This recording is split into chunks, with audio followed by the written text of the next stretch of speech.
Good afternoon, everybody. I want to share with you the story of Rogue 2 and their point of view of the story of Luke and Han going missing on Hoth.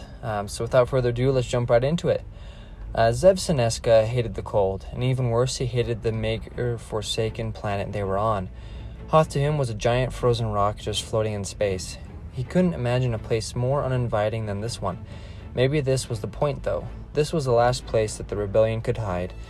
The Empire had made it illegal to harbor and help anyone connected to the Rebel Alliance. The Empire knew that the rebellion was getting desperate. Still, he never thought that they were so desperate that they had to hide on a place like this. It was probably smart for leadership to hide the rebellion on Hoth, he thought. Whatever thought he had didn't take the sting out of living on this planet, though. He grew tired of digging tunnels and caves all day. He also grew tired of the cold, sitting on a frozen toilet, and not being able to fly his speeder due to the extreme cold. The speeders they had were made for temperate climates like Yavin 4, and the Rogue Squadron left to fly them because they were fast, maneuverable, and responsive. These speeders would be ideal for patrolling on Hoth. However, the cold made them inoperable due to the fact that their coolant kept freezing. So they had to settle for headstrong, smelly, strong, and fast, surface-dwelling beasts that they could tame. This is what the Tauntauns were for them, their indigenous mode of transportation. Zev had hoped that they would fix the coolant problem soon for the speeder so that he wouldn't have to ride the beasts much longer. Still, the Tauntauns did help them accomplish short-range patrols to give the rebels some sort of reconnaissance capability. Zev learned quickly, though, that whatever Hoth gave to them, it took twice that much away. He had heard rumors of sightings of giant creatures that roamed the surface. They were the shape of a human, but roughly twice in size. He and the Rogue Squadron couldn't confirm these rumors due to the severely limiting weather on Hoth. Even so, they did have to set up perimeter beacons to confirm these rumors, but more importantly, keep an eye out for the Empire. After Riakan gave the order and go-ahead to place these beacons, Commander Skywalker wanted to be the one to set them up. He was the type of man that couldn't and wouldn't make his squadron do something if he wasn't willing to do it himself. Zev appreciated that of him. Captain Solo insisted on joining him out there and saying that the job would go twice as fast if they split up the duties. Zev wondered if this was one of those moments where Solo was only insisting on going because he was trying to impress Leia. His suspicion was confirmed when he saw Solo give her a wink out of the corner of his eye. Zev thought that if Solo wanted to keep his feelings a secret that he had for Leia, he had done a poor job of it, because the whole base knew how he felt about her. Still, this back and forth between them did make for some great betting pools that Zev started. He had bet plenty of times that the princess would tell Solo where he could shove his feelings. Leia did let Solo go with Luke, reluctantly, so the two of them set out to set up the perimeter. Solo had told her before he left that he would play things by the book and they would make it back safely. Then they left and were swallowed up by the vast whiteness that was outside. That was earlier this morning, and now Commander Skywalker was missing and Solo went back out to look for him and didn't come back. The news of their disappearance spread quickly through the base, and this chilled Zev to the bone. He knew that Hoth was the type of place that would kill you if you let your guard down. He thought that the commander was not the type of person to let that happen, but Hoth did have tricks that no one knew of that could kill even the most vigilant and prepared. He never thought that Hoth could kill someone protected by the Force, even as Luke was rumored to be after taking down the Death Star. But was Luke protected by it?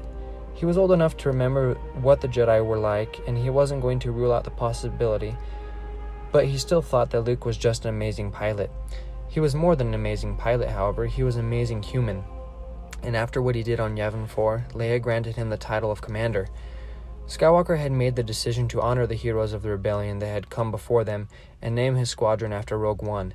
Everyone had heard the story of Jyn Erso, Cassian Andor, and the dozen others that gave their lives to get the plans of the Death Star and give the rebellion a chance at fighting back. So Rogue Squadron became the name, but no one took the mantle of Rogue One, because that title was to forever be retired with honor. Skywalker was to be Rogue Leader, and Zev Rogue 2. He was happy to hold the Rogue 2 title, and be serving under a commander that was different than any other. This commander was genuinely interested in the people he served with and their lives. He told the squadron, "I'm just a kid from a moisture farm, on a planet no one's ever heard of. So try to go easy on me when I screw up, okay?" This made everyone happy he was their commander, and even more sad when he didn't come back that night. Two things happened right away. The mechanics began working on the issue with the speeders around the clock to get them fixed, and Rogue Squadron went to work making bets on who would be the first to bring Luke and Han back safely. When they were in the middle of deciding if it was morbid to bet a week's of pay, they heard someone say, "Morbid? Not at all." They turned to see Leia standing at the far end of the room. Leia continued, "You're not betting on Commander Skywalker's life. You're betting on his survival. Every bet you place on that board is a vote of confidence that it'll be a matter of when you find him, not if.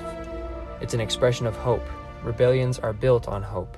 In fact, I'd like to place a wager of my own." She took the marker out of Zev's hands and wrote down the names of every pilot in the Rogue Squadron that would help find Luke and Solo.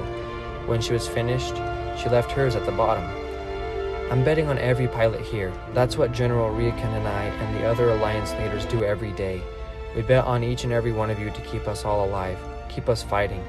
And I have no doubt in my mind, none, that one of you will find Commander Skywalker and Captain Solo. I don't like to lose, so I place this bet knowing that I'm not going to." She gave Zev his marker back and headed toward the exit, and just before she left, she turned to say, "May the Force be with all of you." Then she was gone. The next morning, the techs had finally finished fixing the problem with the speeders. With that news, they all set out to find Luke and Solo. Zev went to search across the western sector, and after what seemed like he had been out there looking at nothing forever, he got a ping on his locator. He turned the locator on and off and tuned it to see if the blip would go away. It was weak, but it didn't go away. "Echo Base, I've got something. Not much, but it could be a life form," he said into his helmet mic. "Commander Skywalker, do you copy? This is Rogue 2. This is Rogue 2. Captain Solo, do you copy?" There was nothing, so again he repeated, "Commander Skywalker, do you copy? This is Rogue 2. "Good morning. Nice of you guys to drop by." Zev knew instantly the voice of Solo coming across the comms, and that by the tone of his voice, Commander Skywalker was alive as well. He broke out in a grin as he calmed back to base. "Echo Base, this is Rogue 2. I've found them. Repeat, I've found them." This chapter comes from The Empire Strikes Back, from a certain point of view book. I thought that this chapter gave some very interesting insight to this moment in the movie and the characters involved in it. I love the part about Luke and Leia where they showed their true character, and I hope that you liked it as well, and that you liked this video.